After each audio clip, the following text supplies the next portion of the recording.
दोस्तों, अगर अगले 5-10 साल में इंडिया का सबसे बड़ा वेल्थ क्रिएशन थीम कोई हो सकता है, तो बहुत सारे लोग मानते हैं कि वो हो सकता है एआई रिवॉल्यूशन। लेकिन यहाँ सबसे बड़ा सवाल ये है कि एआई में पैसा कहाँ बनेगा? लार्ज कैप कंपनियों में, मिड कैप इनोवेटर्स में, स्मॉल कैप डिस्रप्टर्स में, या फिर उन माइक्रो कैप कंपनियों में जिनके बारे में अभी कोई बात भी नहीं कर रहा है। और सबसे इम्पॉर्टेंट बात कि क्या इंडिया सच में एआई रेस में है भी या सिर्फ ये नैरेटिव चलाया जा रहा है। आज की इस वीडियो में हम पूरा ब्रेकडाउन करेंगे इंडिया की एआई इकोसिस्टम के बारे में, लार्ज कैप एआई स्टॉक्स के बारे में, मिड कैप अपॉर्चुनिटीज़ के बारे में, high risk small and micro cap कंपनियों के बारे में, कहाँ स्टेबिलिटी है, कहाँ एक्सप्लोसिव ग्रोथ पोटेंशियल है, और रिटेल इन्वेस्टर सबसे बड़ी गलती कहाँ करते हैं। तो वीडियो को एंड तक ज़रूर देखिएगा, क्योंकि एंड में मैं आपको एक फ्रेमवर्क दूंगा जिससे आप किसी भी एआई स्टॉक जो कंपनी क्लेम कर रही है उसको एनालाइज कर पाएंगे कि क्या ये वास्तव में एआई पार्टिसिपेंट है भी, या सिर्फ नाम के आगे एआई निकाल लगा लिया है, या सिर्फ एआई के नाम पे अपने आप को सेल करने की कोशिश कर रही है। दोस्तों, एक यूनिक वीडियो होने वाला है, इसलिए आखिरी तक ज़रूर बने रहिएगा। मेरा नाम है सौरभ सुमन और मैं हूं आपका पर्सनल वेल्थ गाइड, और आप देख रहे हैं मेरा चैनल इन्वेस्टिंग विद सौरभ। याद दिलाना चाहूँगा, मैं एक सेबी रजिस्टर्ड इन्वेस्टमेंट एडवाइज़र नहीं हूँ, इसलिए कोई भी निवेश करने से पहले अपने वित्तीय सलाहकार की राय ज़रूर ले लें। आजकल मार्केट में एक नया ट्रेंड दिख रहा है। हर दूसरी कंपनी अपने प्रेजेंटेशन में एआई लिख देती है। कोई एआई क्लाउड बोल रहा है, कोई जनरेशन एआई बोल रहा है, कोई ऑटोमेशन बोल रहा है, कोई एआई एनालिटिक्स बोल रहा है, कोई एआई असिस्टेंट बोल रहा है। लेकिन रियलिटी क्या है? हर एआई बोलने वाली कंपनी एआई कंपनी नहीं होती है। और यही जगह है जहां पे स्मार्ट इन्वेस्टर को विजिलेंट होने की ज़रूरत है। इंडिया एआई स्टोरी रियल है या हाइप? पहले तो पूरे होलसेल इंडिया की ही बात करते हैं, क्योंकि बहुत सारे लोगों का ये कहना है कि इंडिया का कोई रोल ही नहीं है एआई में। एआई पूरी तरह अभी यूएस या फॉरेन मार्केट्स तक कॉन्सेंट्रेटेड है। क्या इंडिया का एआई अपॉर्चुनिटी सच में है भी या नहीं? देखिए, एआई रिवॉल्यूशन सिर्फ चैट जीपी तक लिमिटेड नहीं है। एआई इम्पैक्ट करेगा बैंकिंग सिस्टम को, आईटी सर्विसेज को, हेल्थ केयर को, मैन्युफैक्चरिंग सेक्टर को, डिफेंस को, कंज्यूमर ऐप्स को, लॉजिस्टिक्स को, इवन एजुकेशन को, फिनेंशियल मार्केट को। और इंडिया की सबसे बड़ी स्ट्रेंथ क्या है? इंडिया की सबसे बड़ी स्ट्रेंथ जो पिछले डिकेड्स में रही है वो है massive IT talent pool, software services का dominance, cheap digital infrastructure, huge data generation. लेकिन वीकनेस भी है। हम एनवीडिया नहीं हैं, हमारे पास कटिंग एज चिप इकोसिस्टम नहीं है।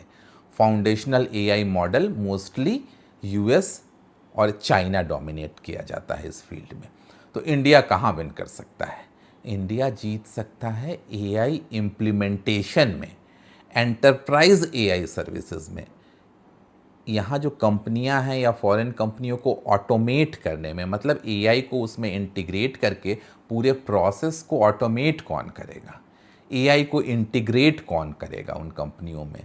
सास प्लस एआई लेयर, यानी इंडिया शायद एआई इंफ्रास्ट्रक्चर किंग ना बने, लेकिन एआई एडॉप्शन का पावर हाउस बन सकता है। और इन्वेस्टिंग अपॉर्चुनिटी यहीं बनती है अगर आप इस चीज़ को समझ रहे हैं। लेकिन अब सबसे खतरनाक चीज़ सुनिए, मार्केट में एआई थीम आने के बाद बहुत सारी कंपनियां सिर्फ वैल्यूएशन बढ़ाने के लिए एआई वर्ड यूज़ कर रही हैं। जैसे पहले ईवी वर्ड यूज़ किया जा रहा था, ब्लॉकचेन्स यूज़ किए जा रहे थे, मेटावर्स यूज़ किया जा रहा था, एक समय रिन्यूएबल का ट्रेंड था, डिफेंस का ट्रेंड था। तो अब नया बज़वर्ड है आर्टिफिशियल इंटेलिजेंस, एआई। इसलिए ब्लाइंड एक्साइटमेंट में इन्वेस्ट करना खतरनाक हो सकता है। वन बाय वन समझते हैं। लार्ज कैप, पहले एआई स्टॉक्स के बारे में। Large cap AI stocks generally safe होते हैं। एक्सप्लोसिव रिटर्न शायद कम हो ना हो, लेकिन स्टेबिलिटी ज़्यादा होगी। अब अगर आईटी जायंट्स की बात करें तो टीसीएस जैसी कंपनी, कहीं से स्टॉक रिकमेंडेशन नहीं है, मैं याद दिलाना चाहूँगा, हम एनालिसिस के लिए बात कर रहे हैं, टीसीएस एग्रेसिवली एआई का इंटीग्रेशन कर रहा है। इस टीसीएस के फोकस एरिया हैं जैसे enterprise AI, automation, AI consulting, banking AI solution. और इसका एडवांटेज क्या है? एग्जिस्टिंग ग्लोबल क्लाइंट्स हैं टीसीएस के पास। जब दुनिया की बड़ी कंपनियां एआई को एडॉप्ट करेंगी तो इम्प्लीमेंटेशन कौन करेगा? बहुत सारे केसेस में इंडियन आईटी जायंट्स ही उसको इम्प्लीमेंट करेंगे। लेकिन चैलेंजेस, ग्रोथ एक्सप्लोसिव नहीं होगी क्योंकि ये कंपनियां ऑलरेडी बहुत बड़ी हैं, जायंट्स हैं। इन्फोसिस की बात करें तो इन्फोसिस भी एआई फर्स्ट ट्रांसफॉर्मेशन को पुश कर रहा है। Gen AI tools, automation, productivity enhancement, ये सब में पार्टिसिपेट कर रहा है। लेकिन यहाँ इन्वेस्टर्स को समझना होगा कि एआई से रेवेन्यू बढ़ेगा भी और कोडिंग एफिशिएंसी इंप्रूव होने से ट्रेडिशनल बिलिंग प्रेशर भी आ सकता है इन कंपनियों पे। तो एआई अपॉर्चुनिटी भी है और प्लस डिस्रप्शन रिस्क दोनों ही मौजूद हैं। उसके अलावा एचसीएल जैसी कंपनी हो गई, विप्रो, टेक महिंद्रा, ये कंपनियां भी एआई ट्रांजिशन में एग्रेसिवली इन्वेस्ट कर रही हैं, पर्टिकुलरली क्लाउड प्लस एआई या cyber security AI, enterprise transformation. लेकिन ध्यान रखिए, लार्ज कैप में जनरली रिस्क कम है, स्टेबिलिटी ज़्यादा है और रिटर्न्स मॉडरेट है। तो ये अगर आपको नींद अच्छी लानी है और आप एआई सेक्टर में इंडिया में इन्वेस्ट करना चाहते हैं, अच्छे से सोना चाहते हैं इन्वेस्ट करके, तो ये आपके लिए एक ऑप्शन हो सकता है, यानी लार्ज कैप आईटी कंपनियां जो बहुत तेज़ी से एआई को एडॉप्ट कर रही हैं। अब आते हैं मिड कैप एआई अपॉर्चुनिटीज़ पर। सबसे इंटरेस्टिंग जोन, यहाँ बैलेंस मिलेगा आपको, ग्रोथ भी होगी, स्केलेबिलिटी भी होगी, पर रिस्क भी कंपैरेटिवली ज़्यादा होगा। इंस्टीट्यूशनल इंटरेस्ट भी रहता है ऐसे शेयर्स में। और इसमें सबसे ऊपर आता है, मैं दोबारा कहूँगा, कहीं से स्टॉक रिकमेंडेशन नहीं है, पर्सिस्टेंट सिस्टम्स। ये स्टॉक एआई डिस्कशन में बार बार आता है। क्यों? क्योंकि company cloud, software engineering, digital transformation, AI integration पर बहुत एग्रेसिवली काम कर रही है। मिड कैप आईटी में बहुत सारे नाम आते हैं, कोफोर्ज उनमें से एक है। For example, AI plus digital transformation space में काफ़ी एक्टिव है Coforge. Specialised enterprise solution provide करता है। लार्ज कैप की तुलना में काफ़ी तेज़ ग्रोथ पोटेंशियल है इसमें, काफ़ी तेज़ ग्रोथ दिखा सकता है कोफोर्ज, लेकिन वॉलेटिलिटी भी ज़्यादा रहेगी। केपीआईटी टेक्नोलॉजीज़ सबसे इंटरेस्टिंग केस है। ये ट्रेडिशनल जनरेशनल एआई कंपनी नहीं है। ये एआई कहाँ यूज़ करेगा? ये एआई यूज़ करेगा स्पेसिफिकली केपीआईटी स्मार्ट व्हीकल्स में, ऑटोनमस सिस्टम में, ऑटोमोटिव सॉफ्टवेयर डेवलप करने में। और केपीआईटी पूरा एक इकोसिस्टम रिवॉल्व करता है अराउंड ईवी। तो अगर फ्यूचर मोबिलिटी एआई ड्रिवन होती है तो इनडायरेक्ट एआई बेनिफिशियरी बहुत पावरफुल बन सकते हैं। जैसे for example Tata Elxsi AI भी डिज़ाइन भी करता है और एम्बेडेड सिस्टम्स भी बनाता है। इसके अलावा Tata Elxsi health care AI में भी है, ऑटोमेटिव एआई में भी है और मीडिया टेक में भी है। हाई वैल्यूएशन कंसर्न रहा है टाटा एलेक्सी का, लेकिन मार्केट फ्यूचर पोटेंशियल को प्राइस इन हमेशा ही करता आया है। तो दोस्तों, कई बार मार्केट में सबसे बड़ा पैसा डायरेक्ट एआई कंपनियों में नहीं बल्कि एआई इनेबलर्स में बनता है। जैसे इंटरनेट बूम में सबसे ज़्यादा पैसा सिर्फ वेबसाइट बनाने वाली कंपनियों में नहीं बना, बल्कि infrastructure, software, chips, cloud ecosystem में बना। अब आते हैं स्मॉल कैप एआई स्टॉक्स के बारे में, सबसे रिस्की, सबसे एक्साइटिंग जोन पर। स्मॉल कैप, यहाँ पोटेंशियल रिटर्न्स बहुत बड़े हो सकते हैं, लेकिन फेलियर रिस्क भी उतना ही बड़ा हो सकता है। स्मॉल कैप की रियलिटी समझिए। बहुत सारी स्मॉल कैप कंपनियां क्लेम करती हैं कि वो एआई फील्ड में वर्क कर रही हैं। उनके प्रेजेंटेशन आप देखेंगे तो इतने कमाल के फ्लैशी होते हैं जो ऐसा लगेगा कि यही नेक्स्ट जनरेशन की एआई जायंट है, नेक्स्ट जनरेशन की टीसीएस है। सोशल मीडिया एक्साइटमेंट से भरा होता है, लेकिन एक्चुअल रेवेन्यू कंट्रीब्यूशन उतना ही छोटा होता है। मैं प्रेजेंटेशन देख रहा था ऐसी 2-3 कंपनियों का, और बड़ी इंटरेस्टिंग बात थी कि उनके प्रेजेंटेशन में फोकस ये था कि एआई के सामने कितना बड़ा रनवे ट्रैक है, कितनी बड़ी ग्रोथ अपॉर्चुनिटी है। कंपनी कुछ नहीं कर रही है, वो पूरे में एम्फेसाइज ये कर रहे थे कि एआई के सामने कितना बड़ा पोटेंशियल है। भाई कंपनी क्या कर रही है वो तो बताओ। और इन्हीं चीज़ों को देखकर रिटेल ट्रैप हो जाता है। आपको चेक क्या करना चाहिए, अगर कोई स्मॉल कैप कंपनी खुद को एआई कंपनी बोलती है तो ये 5 चीज़ें ज़रूर देखें। पहली, एआई से एक्चुअल रेवेन्यू कितना आ रहा है उस कंपनी का, 5% या 20%, या सिर्फ फ्यूचर प्लान ही है, अभी ख्वाबों में आ रहा है रेवेन्यू। दूसरा, उन कंपनियों के क्लाइंट्स हैं कौन, रियल एंटरप्राइज क्लाइंट्स हैं या सिर्फ अनाउंसमेंट्स कर रही है कंपनी कि हम इनके साथ टाई अप कर सकते हैं। तीसरा, ऐसी कंपनियां आर&डी पे स्पेंडिंग कर भी कुछ रही हैं या नहीं। एआई सीरियस कंपनियां यूजुअली रिसर्च एंड डेवलपमेंट पे इन्वेस्टमेंट करती हैं। चौथा, इस कंपनी का प्रमोटर की क्रेडिबिलिटी कैसी है। बज़वर्ड प्रमोटर सबसे खतरनाक हो सकता है। अगर ज़बरदस्ती प्रमोटर को ट्रेंड कराया जा रहा है सोशल मीडिया और मीडिया में, तो you have to be cautious. और पांचवी, कहीं ऐसी कंपनियों का सिर्फ एआई नाम डालने की वजह से वैल्यूएशन इर्रेशनल तो नहीं हो गए हैं। कई स्टॉक सिर्फ नैरेटिव के बेसिस पे 5 गुना 10 गुना भाग गए हैं या भाग जाते हैं, लेकिन उनकी अर्निंग्स वहीं की वहीं रहती है। और उससे भी खतरनाक होता है माइक्रो कैप एआई स्टॉक्स। यहाँ दो चीज़ें पॉसिबल है। अगर माइक्रो कैप में आप जा रहे हैं तो हो सकता है अगर कंपनी जेन्युइन हुई तो मैसिव वेल्थ क्रिएशन हो, या फिर आपका परमानेंट कैपिटल भी पूरी तरह खत्म हो सकता है। तो माइक्रो कैप साइकोलॉजी अगर समझते हैं, रिटेल इन्वेस्टर को लगता है कि अगर स्टॉक 20 रुपये का है तो जल्दी मल्टी बैगर बन जाएगा, लेकिन प्राइस चीप होने का मतलब है कि कंपनी, मतलब ये ज़रूरी नहीं है कि प्राइस सस्ता है तो उसमें ग्रोथ पोटेंशियल ज़्यादा होगा, उतनी जल्दी दुगना होगा। कई माइक्रो कैप्स में लो लिक्विडिटी होती है, ऑपरेटर एक्टिविटी हाई होती है, इवन फेक एआई के नैरेटिव्स चलाए जाते हैं, पुअर गवर्नेंस का इशू होता है, मैनेजमेंट इश्यूज होते हैं। तो हो सकता है कि अगर कोई micro cap genuinely AI space में काम कर रहा है तो आप उसे इवैल्यूएट करें, उनके पेटेंट्स चेक करें, एक्चुअल प्रोडक्ट क्या है वो देखें, रिकरिंग रेवेन्यूज़ है भी कि नहीं, एंटरप्राइज पार्टनरशिप क्या है, हायरिंग ट्रेंड्स क्या है उन कंपनियों के, और बैलेंस शीट की क्वालिटी क्या है। सिर्फ यूट्यूब एक्साइटमेंट या टेलीग्राम के हाइप पर कभी इन्वेस्टमेंट ना करें।